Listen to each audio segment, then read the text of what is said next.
It's the eve of patch 10.1. You have one last chance to re-roll. Should you take it? I mean, obviously it's up to you, but I'm here to help you make that decision.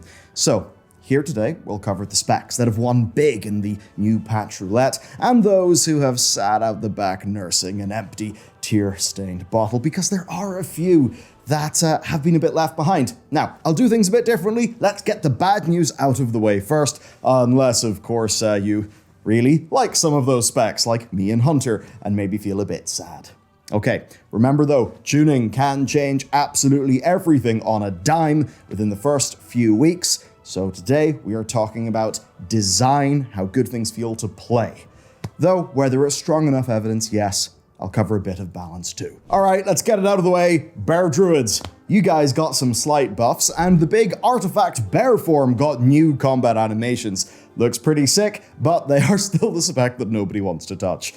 It just doesn't have core survivability and tank utility issues fixed yet, and that means that it stays as one of the worst designed in the game, with not much of a sign of change and no meaningful communication.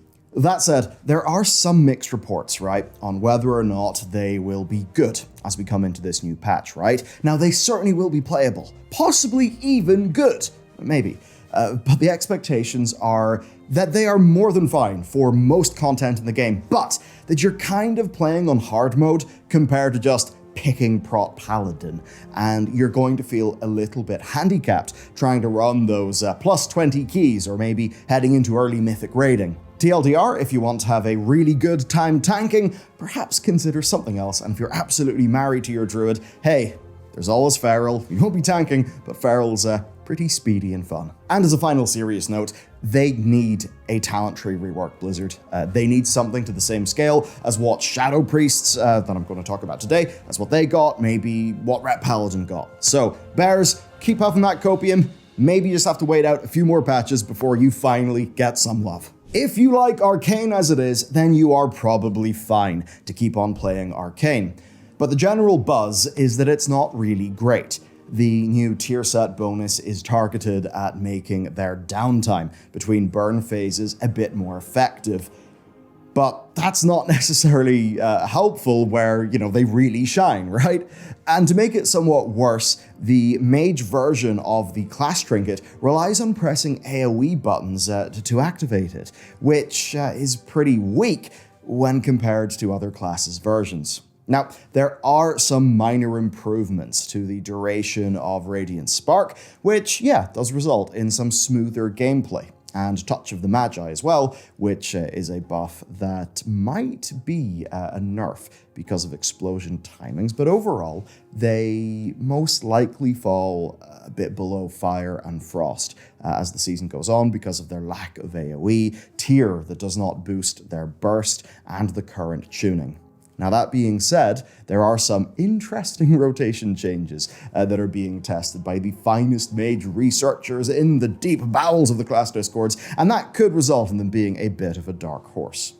So, while we're not going to count Fire and Frost as losers to the same degree, mages, they're kind of in a similar position to like druids pre-Dragonflight, where, they're just the skeleton at the bottom of the pool, right, at the bottom of the pack.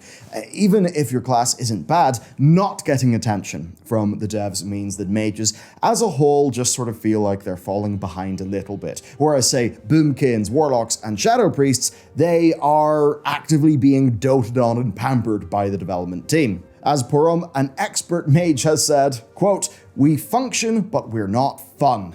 And in contrast, as another 200 IQ mage researcher put it, if timings line up, Arcane can still fuck. Basically, you probably shouldn't switch to mage, especially Arcane. But if you turbo vibe with it, you'll be fine. But get a regular group for Mythic Plus instead of pugging, maybe. Oh, Hunters, my old main. Sadly, Hunters are in the loser pile. Now, Hunter, while not as unloved as Mage, still remains in a fairly awkward spot right now, with only minor changes. If you are a dedicated Hunter main, then you're going to be okay. But I think that they do leave a lot to be desired. Now, Beast Mastery does get some more cooldown reduction on Aspect of the Wild, and a slight AoE improvement from a Bloody Frenzy redesign, making Cobra Shot apply Serpent Sting and then giving your pets auto-cleave during Call of the Wild. Sadly, tuning right now puts Beast Mastery in the bottom rung of Hunter specs, which kind of makes sure that their advantages like best in the game mobility are being paid for. Which, it's like, there's a bit of balance in that, but it can also kind of feel bad. Marksmanship, then. It's got some better changes, like a new talent rewarding you with a burst of haste for fully channeling rapid fire, and then kill shot, now giving you trick shots for some more fun in Mythic Plus. That's pretty sweet, but it's still a spec that most just find to be boring and awkward to play. And as for survival, it's in a similar place, right? It still is survival. You'll get some more wildfire bombs, but otherwise they are kind of the same. They're not that bad, they're not particularly exciting or particularly valuable compared to other specs that are in the same niche. Hunter as a whole, I think, just feels like it needs more, and I suppose they kind of lose by just more than anything not having their turn to win yet. That being said, Marksmanship is looking pretty juicy numerically in PTR. It's not Warlock levels of spooky craziness, obviously, but they are looking competitive across most content. Usually I'd have another laundry list of minor losers to throw in here, but generally speaking, no one else has really taken a major hit here. And that means the sad part is over for this video, and we get to talk about winners. And actually, there are some winners. Let's go, starting with, I suppose, my off-spec. If anyone walks away from 10-1 with a crown, at least for design changes, I suppose it can be Shadow Priest. It's quite different. It's not an unconditional victory. I definitely need to, plant that flag in the ground. Not everybody is in love with it, but it is the biggest scale change with, I think, the most benefit. The TLDR here is they took a messy rotation and they trimmed the fat, opening up some build diversity so that more talent choices are actually compelling based on the situation you're in. And honestly, it's, I think, more fun. They've moved and changed a bunch of talents so that understanding builds is easy. Mind Spike now replaces Mind Flay when talented, so you don't have a bizarre sort of double filler situation taking up a button. And their AoE has been changed to be Psychic Link focused, so it's kind of insane priority damage that spreads to your other dotted mobs instead of that weird version of Mind Seer that we got that for me was kind of cool, but it just would feel awkward with its timing. So going away from that is good, I think. Their application of dots is still minimal. Shadow Crash is no longer used in single target, and Misery is a talent you always take at the very start. So you just vamp touch on single targets or small cleave every now and then. In AoE, Shadow Crash is on a 20-second cooldown, meaning that, you just need to hit that on cooldown to keep all your dots rolling. Might sound a bit laborious, and it can go a bit wrong with staircases. Tanks that can't stay still, or maybe weird mob death times, but as far as being part of a rotation goes, it actually feels pretty damn good when you're just hands-on with it. Not many specs have to aim a projectile with travel time, so I guess that does feel quite unique, mostly in a good way. Then Shadow Word Death, through reduced cooldown and some tuning, is now more part of the rotation for movement, and the proc reset now temporarily grants an extra charge, so basically you don't lose any cooldown progress, which is a great quality of life fix. There's also less insanity generation, which stops the rotation from just being turbo-crowded through things like Void Torrent, which, by the way, you're now more likely to talent down to a 30-second cooldown, now guaranteeing a Yogg-Saron proc, which helps lessen the blow by being, a better-feeling button. Playing with it on PTR was actually a good experience in the way it's actually sort of hard to understand until you're just sitting there actually pressing the buttons yourself. It's just one of those things, the pacing is there, the cooldowns feel impactful, and you never go too long without something fun to hit. And you can really see and feel what you're doing.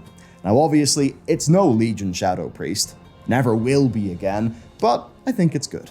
Now of course, there are some downsides. A reduction in Mind Blast procs and a loss of instant Mind Spikes does reduce some of your movement overall, and it might actually be a little bit too simple for some people's preferences, who will also be impacted by a few kind of like mild frustration points that advanced players will really notice with this. Beyond that, though, the only major issue is that right now, you almost always take Mind Spike in single target, and that's just because it's better than Flay. But Flay is the iconic Shadow Priest ability, and for some that'll just like theme and feel-wise kind of suck. Maybe improving that so it's more of a flavored choice would be ideal from Blizz, but generally speaking, I think this is a win, and is both pretty strong and fun. Shoutouts, by the way, to Public for being a super awesome source for information on this one. Shadow Priest mains should absolutely check out what he does, and also him and his podcast guests have got really just fascinating, in-depth discussions on this topic. So if you fancy playing something new and something ranged, I think Shadow is a really good shout. It's balance time, and yeah, the whole balanced Druid goes one patch without major changes challenge has failed because they keep on tweaking that thing. But it's failed successfully because they're actually finally getting some changes that just solve issues instead of, kind of giving with one hand and taking with the other. Basically, let's go through it. They're increasing astral power generation so that they get to use more spenders, which, are kind of the fun part. They're also moving, they're moving it into their dots and passive sources, so that you don't get too punished for moving. So that's pretty nice for your astral power generation. And also time to rejoice, because Stellar Flare is no longer the hard cast on every target in AoE version that kind of just annoyed everyone. They gutted the Shooting Stars interaction, and they're actually providing a new choice talent buffing Wrath and Starfire crits instead, to trigger all their other talent interactions. And that basically keeps Stellar Flare single target and cleave only at long last.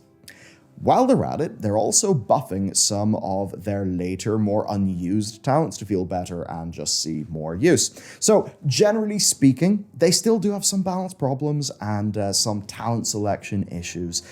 There's no way getting around a major annoyance as well, and that is that they are losing their Vault 4 set, right? They're losing that 4 set. Sometimes when you have a great 4 set, it feels really shitty when you lose it. That gave them a bunch of free Astral Power spenders regularly, and it's going to feel miserable not having that. But I think it is still a win because moving into 10.1 fixes up their AoE playstyle quite substantially while also buffing their weaker single target. And it also gives them a build that lets them use Solar Eclipse on single target again.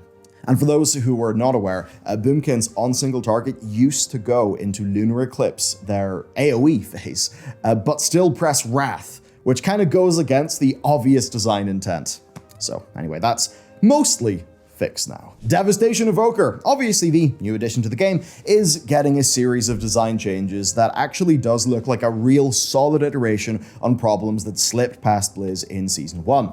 The changes are largely wins, I'm very happy to say. A few talents are redesigned, and a degenerate way to play has been binned, but leaving them still in a very strong looking position. The TLDR here, right, is that casting Disintegrate reduced their Empower cooldowns when cast because of 2 separate talents. And then that extended their Dragon Rage cooldown, so it was actually, it was optimal, right, to sometimes cancel and recast Disintegrate instead of just letting it channel. That obviously very goofy. So now that extension is nerfed, the duration is up baseline to counter, and they split the two talents, up. One, Causality, keeps the same gameplay without the degeneracy attached of the early cancelling, and the other talent, which is called Feed the Flames, has been redesigned, right? And that's to make Firestorm a much better ability, improving their AoE rotation by making it bigger and giving you free procs, which always feels fun. A few new talents, some redesigned ones, and a handful being cut from 2 points down to 1 point in order to open up more build diversity and options. And overall, this has just left them feeling way better designed and way more fun to build and to play. So overall, I think a class that started with some pretty damn mixed opinions is really becoming super solid and a super strong caster. So a big win. We've got big wins for Enhancement Shamans. So, degenerate talent choices have been fixed by making the weapon imbue stronger. Fire Nova does flame strike damage, so it can be a part of their physical damage builds, giving it an AoE element. And they have crazy new Maelstrom generation and lightning spell buffs, resulting in just sending massive AoE lightning damage all the time, all over the place, which is cool. So if you want that like melee spellcaster vibe, Enhancement Shaman in this patch really is doing that more. They've also reduced the crazy variance on their random Ascendance proc talent, making that just a better experience, and kind of unlocking a lot of their talent tree through some surgical fixes too. Now, there are some issues, right, that do make this, a bit overcomplicated at times, which I suppose throughout the history of this spec, that has been a thing where you just remember times when, like, the amount of active abilities was mad.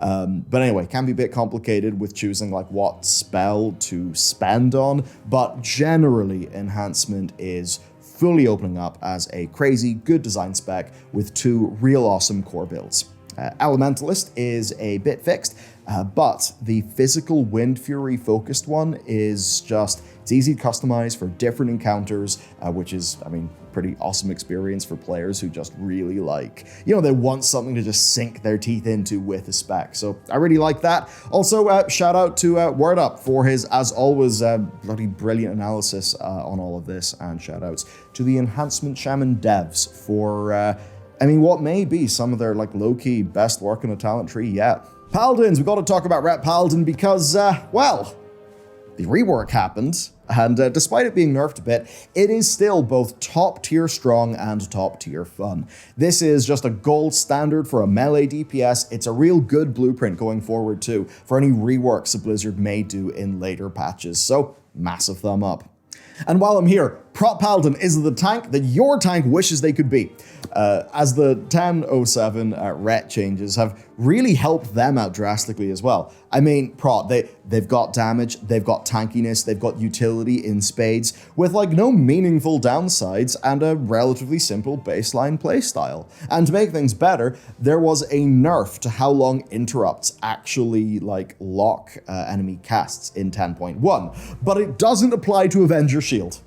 So yeah, Prot feels good. Right, it's time to talk then about the specs that are not major winners, but I think we'll be pretty happy to walk into 10.1 with a nice big smile, knowing that in some cases, they're just getting some upgrades, and in some other cases, they're getting away with being maybe a little bit too good for their own good.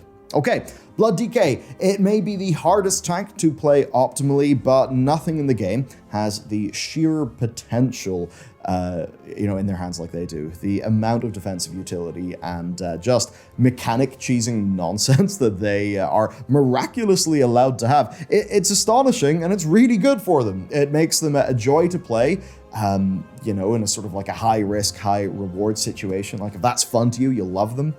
When the only bad thing you can say is that maybe you're hard to optimize and you're not a Prot Paladin, you're good. So Blood gets a thumb up. Also, Warlocks, they're doing Warlock things. That said, there's almost no meaningful change, except for a bit of a buff to 2 Destro talents. They're pretty much like, in PTR, right? They have ridiculous damage at the minute. So hey, some things never change. Who knows, Blizzard could squish down in some of this. Overall, I would say, though, they win because they're Warlocks every time. It's overall, like, you've had good options as Warlocks for a while, so that kind of continues. Feral Druids, you get Blood Talons back for single target now that it actually buffs 3 finishers instead of 2, because the last changes unintentionally made it weaker than the passive option. It also gets a Berserk redesign to automatically generate combo points while active, which fixes a weird damage profile issue that they were having. Their AoE is looking strong, but it's hard to know what people are feeling because the Dreamgrove Feral channel kind of just posts cat pictures every day. Great. In all seriousness though, Feral is a fun and enjoyable spec to play with a few core talent options for customization that are really good. Getting Blood Talons back, of course, gives you that higher skill ceiling if that's really what you want. Their PTR Abras performance is mid, but again, take that with a grain of salt. At least I can say, man, our team has had an absolute blast with Feral. Okay, Unholy DK, you've had flat buffs to your core, and your tier set looks pretty nice, fixing one of the issues that they had where their damage was just like all centralized in their cooldowns. So they're in the winner category because according to Bicep Pump's analysis, they were very close to being left behind with scaling, but they're actually going to be fine. So a bit of a save came in. Elemental Shaman then, it's getting a series of flat PvE buffs, like with Unholy DK, to sort of offset a bit of a tier set nerf, moving, again, some damage to their normal rotation, and plenty of it, so I suppose we can call those winners because they are just going to be going in a very good, fun, and overall healthy spot. Then another winner, and the final winner for today, is somehow Mistweaver. An annoying issue with their fist weaving has actually been solved by Blizzard, reducing the chance for RNG to heal the wrong target, and a couple of decently well-targeted buffs to their Life Cocoon external, like the talent that drops the cooldown by a rather whopping 45%, and buffs to the Feline Stomp, so not getting a reset doesn't ruin your life. Kind of nice quality of life changes, but absolutely to a very underrepresented healer that perhaps could do with a bit more love. Okay, as for everybody else, look, if usual, as we do it in these videos, if you haven't been mentioned today, then you basically don't need to worry. You'll be in a similar position, like design-wise, to how you were. Expect maybe some very minor changes, if any, and as always, pray that the great tuning knobs in the sky dictate that your spec is good, because it's entirely up to scaling, new items, and importantly, how the new dungeons and raids pan out, right? How Blizzard responds to tuning within the first, 2 or 3 weeks. They've generally been quite quick and more willing to be aggressive on tuning, but as far as we can see, nothing looks like it's going to be truly unplayable balance-wise. And as far as things like fun, utility, and overall design are concerned, I really think there's only a small number of specs, today's losers, that are left behind, that are in a not great position. And overall, it does mean that, I feel like classes are in a great spot overall. So really, feel free to play whatever you think is cool, especially if you're one of our winners today. Or, of course, do the usual and reroll to the flavor of the month 2 weeks on, because that's how a lot of people play. Okay, check out more 10.1 content that is coming up on the channel. If you want some great lore, you can hit up our recent video on that so you can actually know what the Incarnates do. Other than that, though, it's patch week, so I'll see you tomorrow.